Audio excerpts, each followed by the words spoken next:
Howdy, folks. A little comic book review. Red Raven. It is another book in the DC Inc. series. That is a series of young adult books geared towards 13 and up or so, they say. I'd say it could go younger, but especially on this one. Um, Raven is a character from the Teen Titans, and she's one of the more popular ones. Starfire might be the most popular, especially with the Teen Titans Go series. Uh, they really screwed up. I mean, DC really screwed Starfire over, I think, when they created the new 52, because she's exceedingly popular on Titans Go, as well as Raven is, Cyborg, Beast Boy, and Robin. But with the two girls being the ultra popular ones with girls, with younger girls, and when DC relaunched, this is totally unrelated to this book, but when DC launched the New 52 a couple years ago, almost a decade ago now, almost, um, they introduced or reintroduced or whatever Starfire as a bimbo.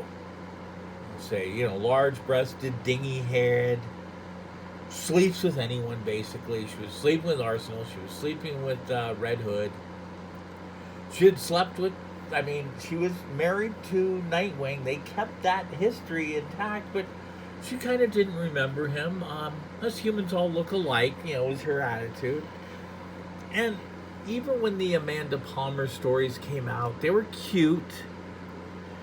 But really, they had a more chaste, more fun, little ditzy, but not over-sexualized Raven that was admired by little girls. And they could have just put out... they didn't have to do that. Or not Raven, Starfire. And they didn't have to do what they did. Yeah, she was always an over-sexualized character. But there was a chance to change that and really garner an audience of new readers, and new readers are the most important things in the world when it comes to books. I just felt that was a huge mistake, and Raven, they've not made that mistake, and hopefully when they introduce a Starfire book in this series, they won't make the mistake. This is Teen Titans Raven. There is going to be a next book by the same author. Cami Garcia is going to be a Beast Boy book, and that's quite a few months from now. But apparently they're going to do all the Titans, and that's kind of neat. Although the way they're going with some of the other stuff, Robin will be odd, because they are doing a Batman book. So I don't know. But this is a great book. One of the fun things is the use of the headphones. Raven is an empath. That's her power. And she can sense emotion and work with it. She also has other powers and other things. She's a spawn of a demon. So she has a dark history. There's a lot to her. And it's pretty cool because it's like she doesn't know why she's upset. She doesn't know what's bothering her. Basically, she's an analogy for going through puberty. And it really works in this book. It's a really good book. There's not much to tell about the story. It's the origin of Raven going to school, meeting her friends and whatnot, and it's very reads like a basic young adult novel just with a superhero. Again, like all of these, the periodic splashes of color, like that's a high point in her day, it's in color. Is wonderful. I love that use of the color. I love the idea with the headphones kind of brings it modernized or today and making it contemporary because everyone has these big headphones. And for her, she hears thoughts. So she wears the headphones or she hears emotions. I don't know. She hears. things she doesn't want to hear, so she wears the headphones to tune out other people's thoughts, other people's feelings, because she doesn't know how to yet. And it's kind of cool because it looks normal, but it's actually part of the story. And it's doing something. It's really clever. Oh, and all the stories, are good. And we're going to get to one of my points of this book, reviewing this one right now.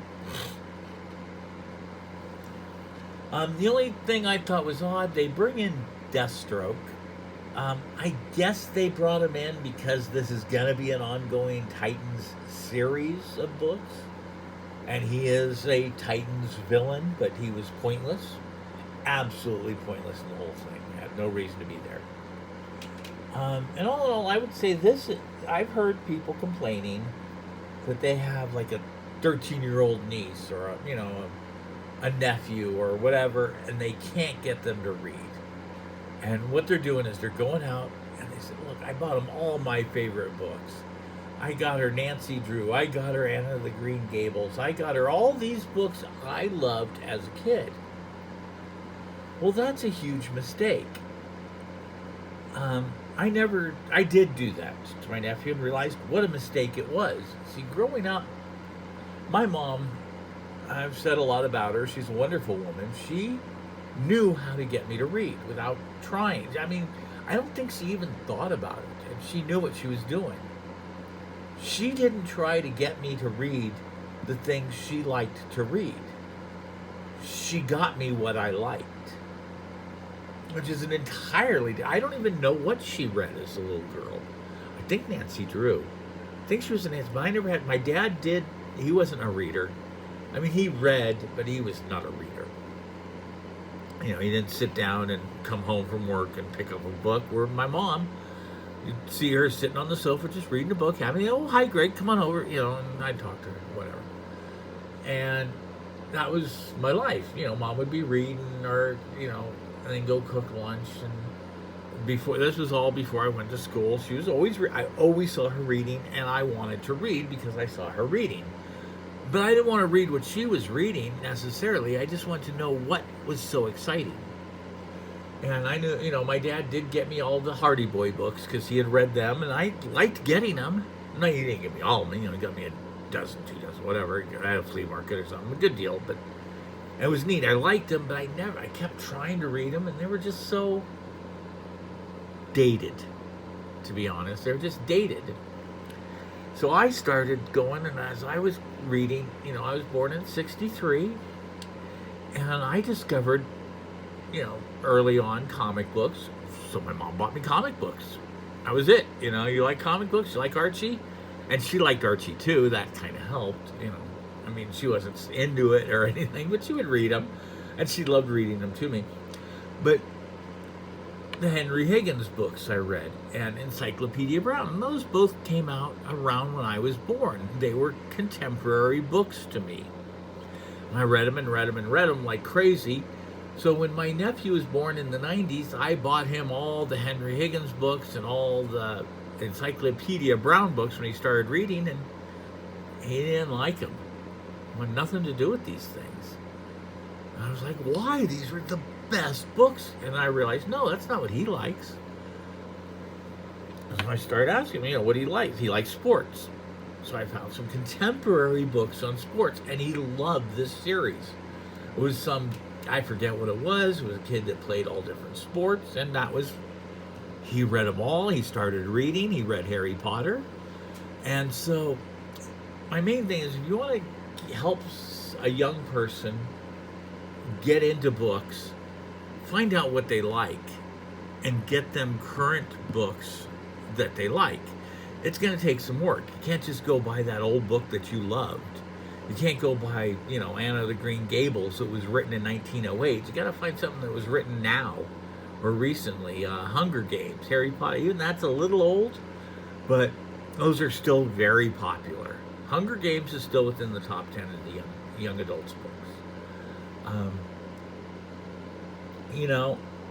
And Raven. I mean, if your kid likes Teen Titans on that DC app, get him the Raven book, him or her.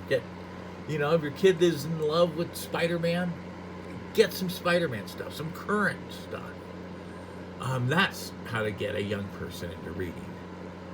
Um, to me, that's what I think is how it works. I've seen it work multiple times. Worked on me, and it worked on my nephews and a nephew-in-law. I don't know what you'd call them. I'm not with the girl who was, anyways. But he wanted to read the stuff I was giving him. I think he got turned on by Artemis Fowl, and Cirque du Freak scared him a little bit, but he liked it. Anyways, that's Teen Titans Raven by Cami Garcia. It's a fantastic book. This is a fantastic series. I hope it holds up. And I'll talk to you guys later. Go read a comic. Bye.